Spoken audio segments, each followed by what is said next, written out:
안녕하세요. 닥터 MBC 목서윤입니다. 우리 몸의 염증은 어디에서나 나타날 수 있죠. 코에 생기면 비염, 폐에 생기면 폐렴, 또 장에 생기면 장염이 되고요. 흔히 이런 염증은 생명을 위협하는 정도로 심각하게 여기지는 않는데요.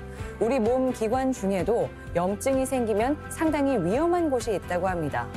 바로 담관이라는 장기인데요. 이 시간에는 대자연병원 소화기내과 노동효 과장과 함께 담관염과 담석증에 대해서 자세히 알아보도록 하겠습니다. 관을 타고 흐르는 염증, 여러 장기에 거쳐 침투한 세균은 다양한 질환을 일으키게 됩니다. 담관염은 담관의 염증으로 끝나는 게 아니라 생명을 위협하는 폐혈증으로 쉽게 빠지게 되는 응급질환으로 꼽히는데요. 담관염의 원인과 치료법에 대해 소화기내과 전문의 노동효 과장과 함께 자세히 알아봅니다. 네, 안녕하세요. 네, 안녕하세요. 네, 담관염이라고 하면 담관에 염증이 생기는 걸 이야기하는 것 같은데요. 네. 뭐 그 위치랄지 또 담관염이 뭔지 설명 부탁드립니다. 네, 간에서 담즙이 만들어지고 이 담즙은 쓸개라고 부르는 담낭에 저장이 되었다가 십이지장 이 구역에 있는 유두부로 배출이 됩니다. 네. 이 담즙이 간에서부터 십이지장까지 내려가는 길을 담관 또는 담도라고 부릅니다. 간 내에 있으면 간내담관, 간 외부에 있으면 간외담관이라고 하는데요. 네. 간외담관은 위치에 따라서 총간관과 총담관으로 나누어집니다. 네. 담낭관 상부는 총간관, 담낭관 하부는 총담관으로 부르고 있습니다. 예. 이 긴 담관에 어느 부위에라도 염증이 발생하면 이것을 담관염이라고 부릅니다. 예. 다른 장기로 이어지는 부분이기 때문에 문제가 생겨서는 안 될 것 같지만 담관염이 생기는 이유는 뭔가요?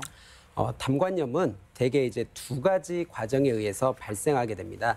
첫째는 어떠한 원인에 의해서 담관이 폐쇄되어 담즙이 정체되는 것이고, 둘째는 정체된 담즙에 장내 세균이 감염되어 발생하는 것입니다. 네. 세균 감염으로 염증이 생길 수 있구나. 뭐 이거는 많이들 기본적으로 알고 계시는 상식인데 담관이 막혀서 생길 수도 있다고요. 그건 네. 왜 그런 건가요? 담관 폐쇄의 가장 흔한 원인은 담석입니다. 그 외에도 드물지만 간흡충, 회충, 간질 등의 기생충 감염에 의해서도 발생합니다. 네. 그리고 양성 협착이나 악성 질환에 의해서도 담관 폐쇄가 발생할 수 있습니다. 담관 폐쇄를 유발하는 흔한 악성 질환은 담관암, 췌장암, 십이지장 유두부암이 있습니다. 네. 이제 식생활이 서구화되면서 담석증이 늘어나고 고령화되면서 담관암, 췌장암 등의 발생이 늘고 있습니다. 네. 담관이 가장 흔히 막히는 이유로 담석을 뽑아주셨는데요. 담관염보다는 훨씬 많이 들어본 질환이긴 한데 일단 담석증부터 짚고 넘어가야 될 것 같네요. 네, 급성 담관염을 일으키는 가장 흔한 원인이 담석증입니다. 담석은 담독의 어디에라도 발생할 수 있습니다. 네. 담석증이 발생하는 가장 흔한 장소는 담낭 내부입니다. 담석에 의해 담관염이 유발된 환자의 거의 대부분은 담낭 내부에서 생긴 담석이 빠져나가다가 네. 담관에 걸려서 발생하게 됩니다. 네. 그럼 담관 어느 부위라도 담석이 생길 수 있다는 이야기인가요? 네. 근데 담석은 담낭, 담관 모두 생길 수 있습니다. 그 담석이 담낭관에 걸려 있으면 담낭염, 네. 그리고 담관에 걸리면 담관염, 네. 담관과 췌관이 함유하는 공통관에 걸리면 췌장염까지 발생할 수가 있습니다. 췌장염은 흔히 술 때문에 발생한 것으로 알려져 있는데 술과 함께 췌장염을 유발하는 가장 흔한 원인이 바로 담석입니다. 보통 이러한 경우를 담석성 췌장염이라고 부르고 있습니다. 네. 담석에 의해 췌장염이 발생하는 경우도 있기 때문에 일부 담관염 환자분들은 췌장염의 통증인 등의 통증을 호소하기도 합니다. 네. 그저 담석을 몸에 생기는 작은 돌 이 정도로 생각했는데 여러 가지 질환과 이어지네요. 네. 네. 이 담석이 몸에 생겼을 때 우리가 바로 알아차릴 수 있나요? 담석이 발생했을 때 대부분의 환자는 증상이 없습니다. 그래서 대부분의 담석증 환자분들은 건강검진을 받다가 복부 초음파를 통해서 우연히 진단이 되게 됩니다. 네. 우리나라 담석증 환자의 유병률은 대략 5에서 10% 정도로 알려져 있는데 담석증은 연령이 증가할수록 증가하기 때문에 앞으로 담석증 환자들은 더욱 늘어나게 될 것 같습니다. 일부 환자에서는 담석에 의해 복통이 발생하는 경우도 있습니다. 네. 담석성 통증의 증상은 대개 상복부나 우상복부의 통증이고 통증이 갑작스럽게 발생해서 수시간 이상 지속이 됩니다. 대부분의 환자들은 심하게 체한 것 같다고 표현을 하시고요. 또한 식후에 악화되는 경향이 있습니다. 물론 이런 증상이 있다고 해서 다 담석에 의한 통증은 아니기 때문에 반드시 의사와 상담을 해야 합니다. 네. 뭐 꼭 증상을 동반하는 것도 아니고 왜 이 담석증이 생기는지도 뭐 여러 가지 이유가 있을 것 같은데요. 담석이 더 잘 생기는 사람이 있나요? 담석은 크게 이제 콜레스테롤 담석과 색소성 담석으로 나뉘어집니다. 우리나라는 비교적 색소성 담석이 흔하다고 알려져 있지만 갈수록 식습관이 서구화되면서 콜레스테롤 담석이 늘어나고 있는 추세입니다. 담석증의 위험 요인은 비만, 네. 고지방식이, 급격한 체중 감량, 장기간 금식하는 경우, 임신 및 피임약 복용 등이 있습니다. 네. 본인이 담석증이 있는지 확인해 볼 수 있는 검사법이 있나요? 담석증은 복부 초음파나 복부 CT를 통해서 진단할 수 있습니다. 네. 네, 두 가지 검사를 비교해 보면 반드시 그런 것은 아니지만 담낭 내부의 담석은 초음파가 좀 더 유리한 측면이 있고 담관의 담석은 전체적인 해부학적인 구조를 같이 볼 수 있기 때문에 CT가 유리할 수 있습니다. 네. 하지만 CT는 방사선 노출이라든지 조영제 부작용이 우려되기 때문에 일반적으로는 건강검진에서는 복부 초음파를 시행하게 되고 꼭 필요한 경우에만 CT를 시행하게 됩니다. 네. 이번엔 이 담석증의 치료에 대해서 이야기 나눠보고 싶은데요. 사실 별 증상이 없다면 치료를 꼭 받아야 하는 겁니까? 대부분의 무증상 담낭 담석증 환자들은 치료가 필요하지 않습니다. 네. 담낭 담석을 치료할 때는 이제 일부 환자에서 약물 치료나 초음파 세석술이 도움이 되는 경우도 있지만 치료 대상에 해당하는 환자가 적고 치료 효과도 불분명하고 네. 재발 가능성이 높기 때문에 이러한 치료는 잘 권하지 않습니다. 네. 그럼 치료가 꼭 필요한 때는 언제인가요? 간혹 무증상 담낭 담석증 환자라도 담낭암 발생률이 올라가는 3cm 이상의 거대 담석증, 네. 그리고 담낭벽이 석회화된 경우, 1cm 크기 이상의 담낭 용종이 동반된 경우에는 예방적으로 담낭 절제술을 합니다. 네. 또한 담석이 담낭이 아니라 담관 내에 있는 경우라면 무증상이라고 해도 치료 방침이 달라집니다. 담관 담석은 현재 증상이 없더라도 향후 담관염이나 췌장염을 유발할 가능성이 높고 또 담관암 발생을 증가시키는 위험인자로 알려져 있기 때문에 발견 시 제거하는 것이 원칙입니다. 네. 물론 환자 상태에 따라서 치료가 달라질 수는 있지만 일반적으로 담관 담석이 발견되면 내시경 시술을 통해 제거하는 것을 원칙으로 하고 있습니다. 네. 또 담낭 담석에 의해서 복통이 발생한 환자에서 치료 원칙은 담낭 절제술입니다. 이유는 이런 환자에서 방치할 경우 조만간 담낭염이나 담관염, 또 췌장염이 발생할 수 있기 때문입니다. 물론 담관염 등이 발생하고 치료를 해도 대부분의 환자에서는 잘 치료가 되지만 일부 환자에서는 치명적일 수가 있기 때문에 담석에 의해 복통이 발생할 경우에는 진단이 내려지면 담낭 절제술을 하는 것이 원칙입니다. 네. 그런데 이제 진단을 내릴 때 세밀한 주의가 필요합니다. 일부 소화불량증 환자에서 담석에 의한 복통이 아닌데 초음파상 담석이 관찰되어 담석에 의한 복통이라고 잘못 판단하고 담낭 절제술을 받는 경우도 있습니다. 네. 이러한 경우에는 담낭 절제술을 받더라도 증상이 호전되지 않을 수 있습니다. 그렇겠죠. 근데 담낭 절제술이라고 하셨는데 이건 말 그대로 담낭을 제거한다는 건가요? 예전에는 담낭을 이제 제거하기 위해서는 개복술을 할 수밖에 없었는데 약 20년 전부터 이제 복강경이라는 것이 도입이 되어서 최근에는 비교적 간단하게 담낭 절제술이 가능해졌습니다. 쉽게 말해서 배에 구멍만 몇 개 뚫어서 이제 제거를 하게 되는 것인데 비교적 수술도 간편하고 네. 또 환자의 회복도 빠르고 흉터도 적어서 가능하면 복강경 담낭 절제술을 하게 됩니다. 네. 하지만 담낭에 천공이 생기고 주변에 유착이 너무 심한 환자에서는 어쩔 수 없이 개복술을 하고 있습니다. 네. 뭐 치료법이 간단해지기는 했지만 그래도 애초에 우리가 담낭을 예방할 수 있다면 더 좋을 것 같은데요. 네. 그 예방법은 뭘까요? 네, 담석증을 이제 예방하기 위해서는 평상시 적절한 체중 유지를 위해 노력하고 과식과 고지방식 그리고 고탄수화물식을 피해야 합니다. 다이어트를 할 때에도 너무 급격하게 체중을 빼는 것은 바람직하지 않습니다. 섬유질이 풍부한 채소와 과일을 섭취하는 것이 도움이 된다고 알려져 있지만 담석을 예방하는 완전한 방법은 없습니다. 네. 이 담관염이 생겼을 때의 특별한 증상은 뭐로 꼽을 수 있을까요? 네, 담관염의 대표적인 증상은 발열, 복통, 황달입니다. 네. 세 가지 증상이 모두 나타날 수도 있지만 경우에 따라서는 발열이나 복통 한 가지만 나타나기도 합니다. 네. 세 가지 모두 증상이 나타나도 또 담관염이 아닐 수도 있습니다.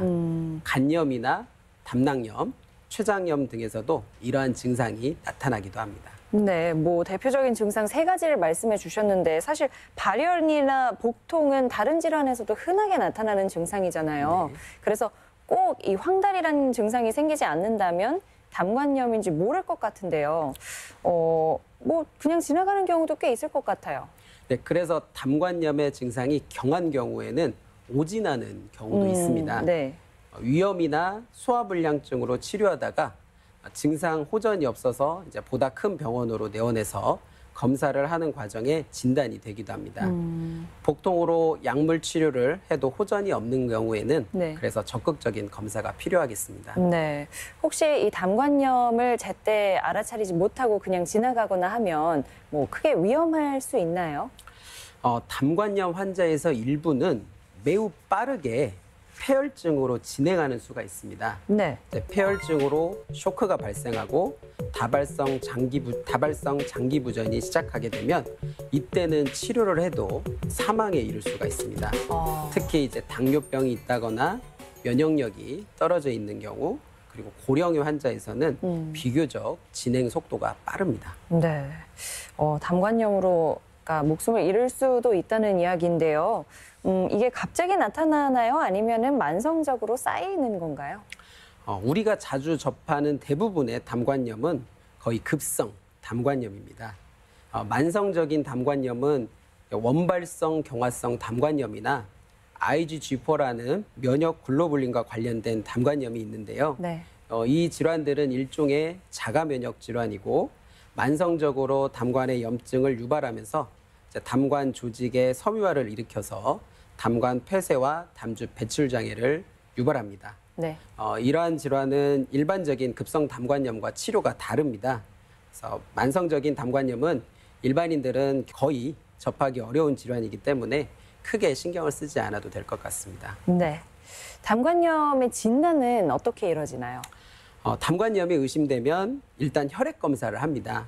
그래서 혈액 검사상 백혈구 등의 염증 수치가 상승하고 빌리루빈과 AST, ALT 같은 간 수치 그리고 ALP, 감마 GTP 같은 담관 관련 수치가 상승이 돼 있으면 강하게 의심을 하게 되고 최종적으로 확진을 위해서 복부 초음파나 복부 CT 같은 검사를 하게 됩니다. 네.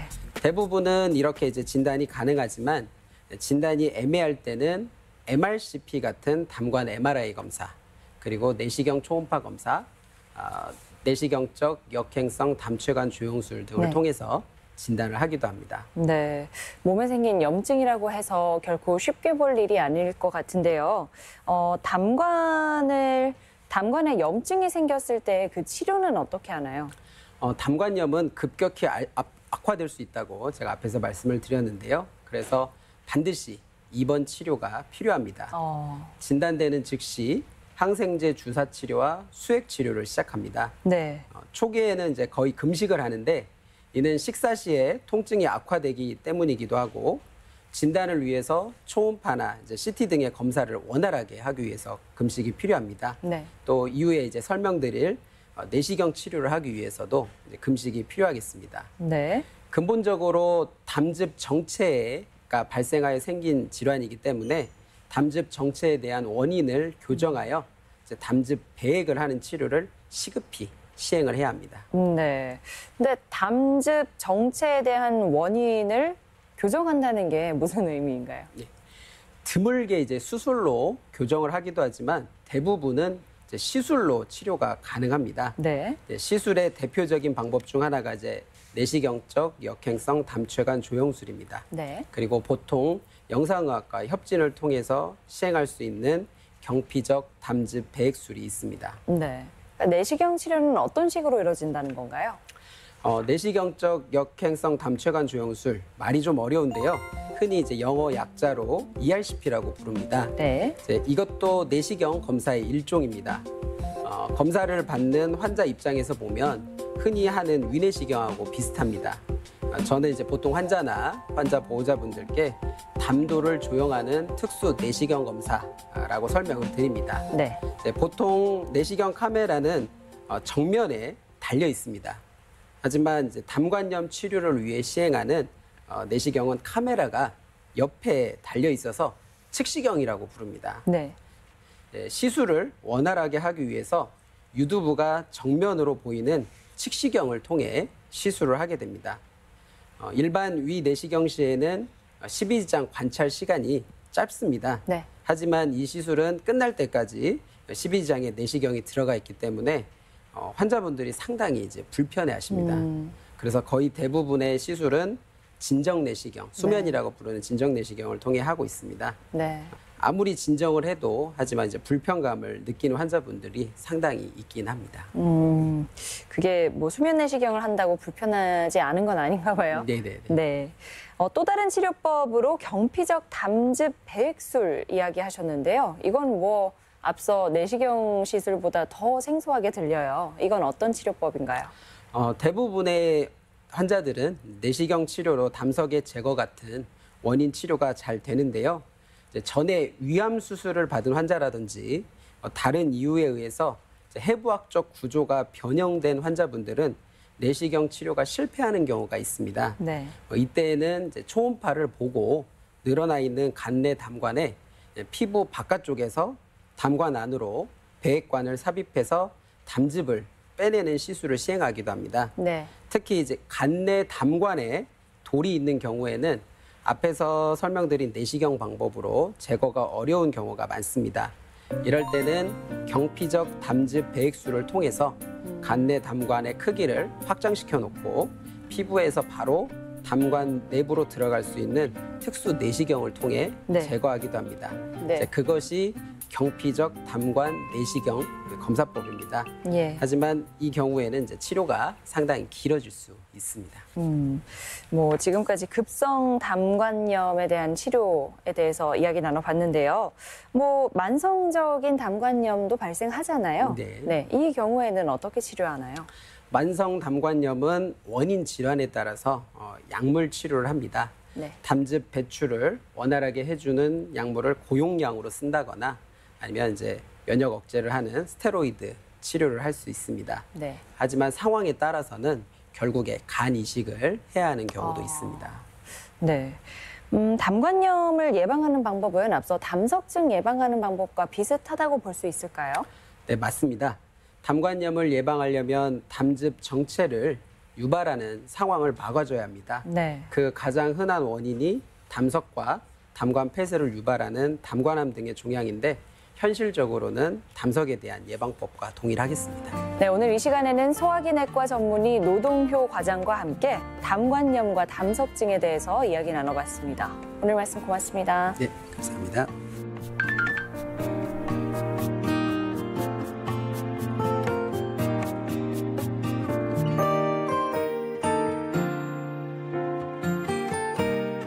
요즘에는 국가에서 건강검진을 실시하면서 암을 일찌감치 발견하는 분들도 늘고 있습니다.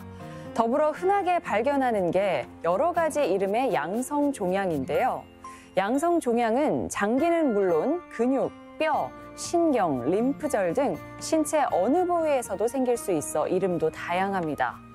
근육에 생기면 근종, 조직에 생기면 선종, 점막 조직에 생기면 용종, 또 안에 물이 차 있는 주머니 형태는 낭종, 이 밖에도 100가지가 넘는다고 하는데요.